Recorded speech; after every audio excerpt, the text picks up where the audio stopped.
America पहली बार दो देशों के साथ कर रहा है त्रिपक्षीय शिखर सम्मेलन। और आपको बता दें, ये चाइना के लिए एक चुनौती बताई जा रही है। जहां एक तरफ पहली बार ये सब कुछ हो रहा है, तो वहीं मॉर्गन स्टैनले ने भारत को क्यों कहा कि भारत ये नहीं कर पाएगा। जानेंगे क्या है मामला। जियोपॉलिटिक्स में बहुत कुछ चल रहा है, हमेशा की तरह जानने को मिलेगा बहुत कुछ। आइए जानते हैं इन खबरों को विस्तार से। दुनिया में चीन, रूस और उत्तर कोरिया की बढ़ती खेमेबंदी को देखते हुए अमेरिका ने भी अपने गुट को मजबूत करना शुरू कर दिया है। अब वो फिलीपींस और जापान के साथ पहली त्रिपक्षीय शिखर वार्ता करने जा रहा है। स्क्रीन पर आप देख सकते हैं आर्टिकल। तीनों देशों के नेता त्रिपक्षीय शिखर सम्मेलन के लिए 11 अप्रैल को यहाँ मिलेंगे। इनके मेन एजेंडे के रूप में चीन के बढ़ते खतरे पर फोकस किया जाएगा। इसके साथ ही समावेशी आर्थिक विकास, उभरती टेक्नोलॉजी, भारत प्रशांत क्षेत्र में शांति और सुरक्षा को आगे बढ़ाने के लिए सहयोग पर भी चर्चा होगी। व्हाइट हाउस की प्रेस सचिव कैरियन जीन पियरे ने सोमवार को बताया कि अमेरिका के राष्ट्रपति जो बाइडेन, जापानी पीएम फुमिदा किशिदा और फिलीपींस के राष्ट्रपति फर्डिनेंड आर मार्कोस जूनियर की मेजबानी करेंगे। व्हाइट हाउस ने घोषणा की कि ये शिखर वार्ता व्हाइट हाउस में होगी, क्योंकि तीनों नेता इंडो पैसिफिक और उसके आगे त्रिपक्षीय सहयोग का विस्तार करना चाहते हैं। उन्होंने कहा कि शिखर सम्मेलन में तीनों नेता समावेशी आर्थिक विकास और उभरती हुई टेक्नोलॉजी को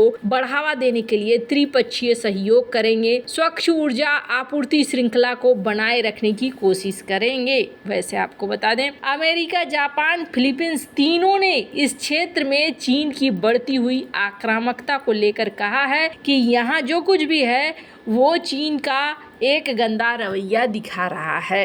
स्क्रीन पर एक आर्टिकल देख सकते हैं। यहाँ पर ब्लिंकन ने भी इस बात को साफ किया था और कहा कि हम फिलीपींस के साथ आयरन क्लेड वाली दोस्ती निभाएंगे, मतलब एक ऐसी दोस्ती जिसमें हम हिलेंगे भी नहीं, हम मदद करेंगे। और ये फिलीपींस को एक बहुत बड़ा आश्वासन है, क्योंकि आपको बता दें अभी हाल फिलहाल में साउथ चाइना सी में कई डिस्प्यूट हो रहे हैं फिलीपींस के साथ। और फिलहाल में पहली बार फिलीपींस को देखा भी गया कि फिलीपींस यहाँ पर स्ट्रॉन्ग तरीके से रिप्लाई दे रहा है। जहाँ एक तरफ फिलीपींस यहाँ स्ट्रॉन्ग तरीके से रिप्लाई दे रहा है, तो वहीं दूसरी तरफ आपको बता दें फिलीपींस इस वक्त एक ऐसी दुविधा में पड़ा हुआ है जिस दुविधा में करो या मरो की स्थिति है फिलीपींस की। कैसे, तो आपको बता दें अपने जो क्षेत्र है, समुद्री इलाका है, उसको फिलीपींस अगर छोड़ देता है तो भी मारा जाएगा। यहाँ पर स्क्रीन पर एक आर्टिकल देख सकते हैं। फिलीपींस के अंदर आने वाले समय में ऊर्जा का एक महासंकट देखने को मिल सकता है। यहाँ पर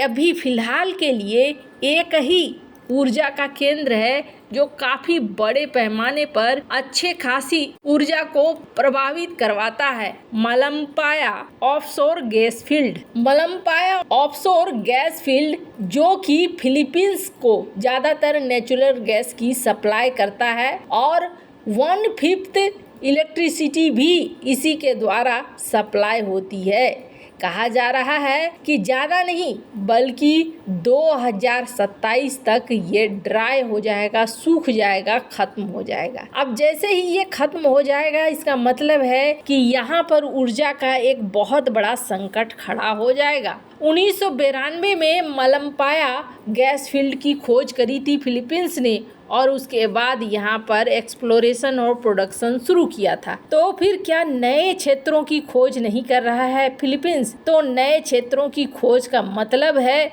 यहाँ पर चाइना के साथ पंगे। इस वजह से यहाँ फिलीपींस नए क्षेत्रों की खोज भी नहीं कर पा रहा है और एकमात्र जो ऊर्जा का स्रोत था वो भी बंद होता हुआ नजर आ रहा है। यहाँ पर दो चीजें हैं, या तो फिलीपींस अपने क्षेत्र में तेल और गैस के भंडार को ढूंढे, या दूसरी बड़ी चीज ये है कि फिलीपींस खरीदे। अब फिलीपींस के साथ दिक्कत क्या है, यहाँ के आसपास के इलाके में जो मत्स्य पालन होता है, मछलियों को पकड़ने का काम होता है, उस पर भी चाइना अपनी नजर बनाए रखता है, तो उसकी इकोनॉमी के लिए बहुत बड़ी समस्या है। यही वजह है कि फिलीपींस अब खुलकर सामने आने लगा है और खुलकर यहाँ पर खेलना शुरू कर रहा है। सबसे अच्छी बात ये देखी जा रही है कि फिलीपींस को अब अमेरिका समर्थन देने की बात कह रहा है और पहली बार ऐसा हो रहा है कि तीनों देश के नेता बैठेंगे, यहाँ पर डिस्कस करेंगे फिलीपींस की सुरक्षा को लेकर। दक्षिण चीन सागर में पहली बार कुछ बड़ा हो रहा है। वैसे आपको बता दें, अगर आप नहीं जानते तो फिलीपींस में अमेरिका के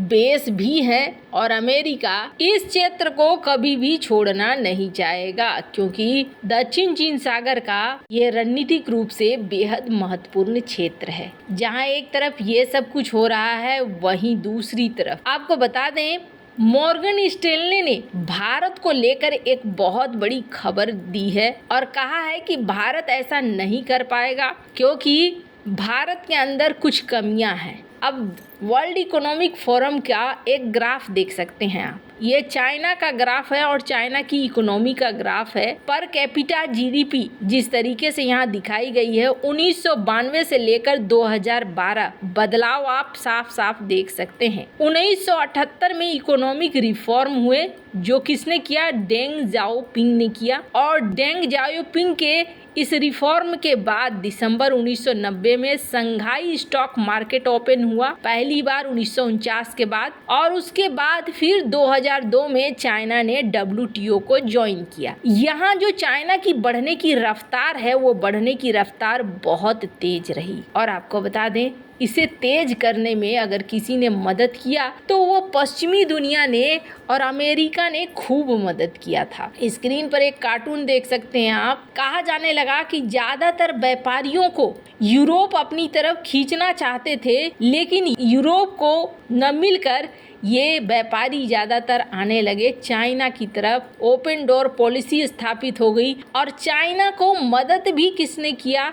तो चाइना को मदद अमेरिका ने ही किया। यूरोप के भी ज्यादातर बिजनेसमैन यहाँ पहुँचने शुरू हो गए और जो ग्रोथ रेट थी चाइना की, वो ग्रोथ रेट 10 के ऊपर चली गई। मॉर्गन स्टैनली का कहना है कि भारत का ग्रोथ रेट कभी भी 8 से 10% की ग्रोथ रेट नहीं पहुंचेगी, जो चाइना के इतिहास में हुआ है। स्क्रीन पर आप आर्टिकल देख सकते हैं। इन्होंने कहा कि ये ग्रोथ रेट भारत के लिए अचीव करना आसान नहीं होने वाला है। मॉर्गन स्टैनले के चीफ एशिया इकोनॉमिस्ट हैं और इन्होंने कहा है कि वैसे तो इन्वेस्टमेंट बैंक और कई सारे ऐसे देश हैं जो मान रहे हैं कि नहीं, भारत ये सब कुछ पार कर लेगा, लेकिन मुझे ऐसा नहीं लगता है। मुझे ऐसा लगता है कि आने वाले लॉन्ग टर्म के लिए भारत का जो ग्रोथ है वो 6.5% से 7% के बीच में रहेगा। वैसे आपको बता दें, यहाँ पर उन्होंने कहा कि चाइना का ग्रोथ रेट एवरेज हो गया था